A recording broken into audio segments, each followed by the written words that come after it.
శ్రీ విశ్వావసునామ సంవత్సర మకర రాశి ఫలితాలు ఎట్లా ఉన్నాయంటే, ఉత్తరాషాఢ నక్షత్రంలోని 3 పాదాలు, శ్రవణ నక్షత్రంలోని ఉత్తరాషాఢ నక్షత్రంలోని 3 పాదాలు అంటే 2, 3, 4 పాదాలు, శ్రవణ నక్షత్రంలోని 1, 2, 3, 4 పాదాలు, ధనిష్ట 2 పాదాలు, 1, 2 పాదాలు.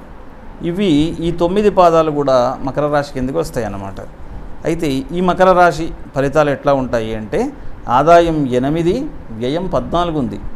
అంటే వ్యయమే ఎక్కువ ఉంది, 50% వ్యయం జరిగిపోయింది అక్కడ. తర్వాత రాజపూజ్యం 4, అవమానం 5, ఇది కూడా అధికంగానే ఉంది. గురువు ఇది వీళ్ళకి సమాన భాగంలో నడుస్తుంది, మంచి చెడులో మిళితంగా నడుస్తుంది అన్నమాట వీళ్ళకి. గురుడు ఈ సంవత్సరం ఉగాది నుండి 14 మే 2025 వరకు వృషభంలో వృత్తి ఉద్యోగ రంగంలో కోరుకున్న అభివృద్ధి ఉంటుంది వీళ్లకు. తర్వాత ఆకస్మిక ధనలాభాన్ని పొందడం ఫస్ట్ స్టేజ్లో బాగుంది వీళ్లకు. కుటుంబ సౌఖ్యం సంపూర్ణంగా ఉంటుంది. ఫస్ట్ అట్లా ఉంది, తర్వాత చెడిపోయింది అని అంటే ఇది ఒక జీవన విధానం. ఈ జీవన విధానంలో ఒకసారి మంచిగా ఉంటుంది, ఒకసారి చెడ్డగా ఉంటుంది, ఒకసారి మంచిగా ఉంటుంది. ఎట్లా ఉంటుందంటే సమానంగా జరిగిపోదు ఏది, ఒకసారి మంచి ఒకసారి చెడ్డ అట్లా జరుగుతుంటుంది అన్నమాట.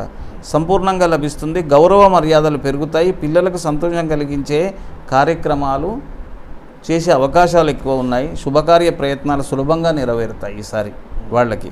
తర్వాత 15 మే 2025 నుండి 19/10/25 వరకు, తిరిగి 6/12/25 నుండి వత్సరాంతం వరకు మిథునంలో ముఖ్యమైన వ్యక్తులను కలిసే అవకాశాలు ఎక్కువగా ఉన్నాయి.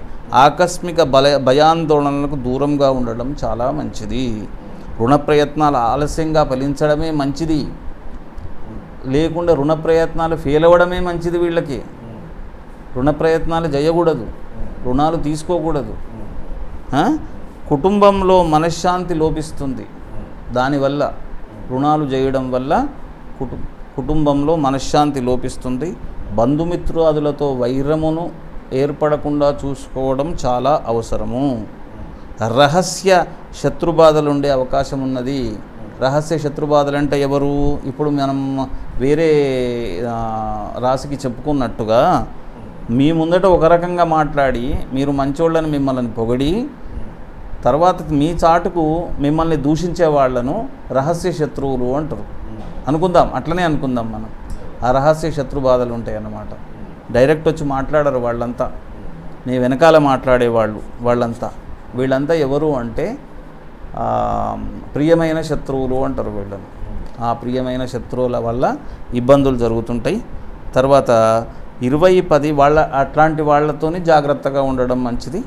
తర్వాత 20 అక్టోబర్ 2025 నుండి 5/12/2025 వరకు కర్కాటకంలో రాజకీయ వ్యవహారాల్లో దిగ్విజయాన్ని పొందుతారు. రాజకీయ వ్యవహారాలు అంటే రాజకీయ నాయకులకు ఈ అవకాశం ఈ పీరియడ్ చాలా ఉపయోగపడుతుంది. ప్రయత్న కార్యాలన్నీ సంపూర్ణంగా నెరవేరుతాయి. శుభకార్య ప్రయత్నాలు సులభంగా నెరవేరుతాయి. సంపూర్ణ ఆరోగ్యవంతులుగా ఉంటారు. ఇతరులకు ఉపకరించు పనులు చేస్తారు వీళ్ళంతా. గౌరవ మర్యాదలు లభిస్తాయి. శుభవార్తలు వింటారు. వీళ్ళ పరిస్థితి ఇది. అంటే సెకండ్ పీరియడ్ బాగా ఉన్నది వీళ్లకు. శని ఉగాది నుండి వత్సరాంతం వరకు మీనంలో కుటుంబం అంతా సంతోషంగా ఉంటారు. గతంలో వాయిదాలు వేసిన పనులన్నీ నెరవేరుతాయి. సంపూర్ణ ఆరోగ్యం ఏర్పడుతుంది. తిననివాసం ఉంటుంది. వ్యవసాయ మూలకంగా లాభాలను పొందుతారు. ప్రయత్నాలన్నీ నెరవేరుతాయి వీళ్ళకి శుభంగానే ఉంటుంది. కానీ ఆరోగ్య విషయంలో కొద్దిగా జాగ్రత్తగా ఉండడం మంచిది.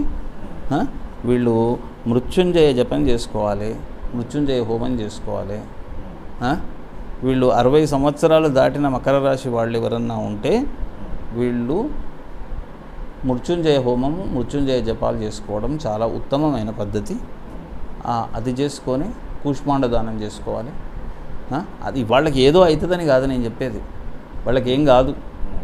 కాకపోతే ఏంటి అంటే ఏం కాకుండా ఉండాలి, సంతోషంగా ఉండి దైవ కార్యాలు చేయాలి. బాధలలో ఉన్నప్పుడు దైవ కార్యాలు చేయడం వేరు, సంతోషంగా ఉన్నప్పుడు దైవ కార్యాలు చేయడం వేరు. ఇంకా కొద్దిగా తొందరగా రీచ్ అవుతుంది దేవునికి. అర్థమైందా? అందు గురించి వీళ్ళు సంతోషంగా ఉంటారు కనుకనే దైవ కార్యాలు చేయమని చెప్తున్నా నేను. శుభకార్యాలు చేయడము, మృత్యుంజయ హోమాలు చేసుకోవడము, తర్వాత కూష్మాండ దానాలు చేసుకోవడము, నల్ల నువ్వులు దానం చేసుకోండి. వీళ్ళకి ఇంతకంటే మంచి బెటర్ ఫ్యూచర్ వస్తుంది. వీళ్ళు సంతోషంగా ఉండగలుగుతారు. వీళ్ళ పిల్ల పాపలతో సంతోషంగా ఉండగలుగుతారు. ఇది వీళ్ళు ప్రతి పున్నమకు ఈ సంవత్సరం అంతా కూడా ప్రతి పున్నమకు చండీ పారాయణము, చండీ హోమం చేసుకోండి. వీళ్ళకు శుభం జరుగుతుంది. శుభమస్తు.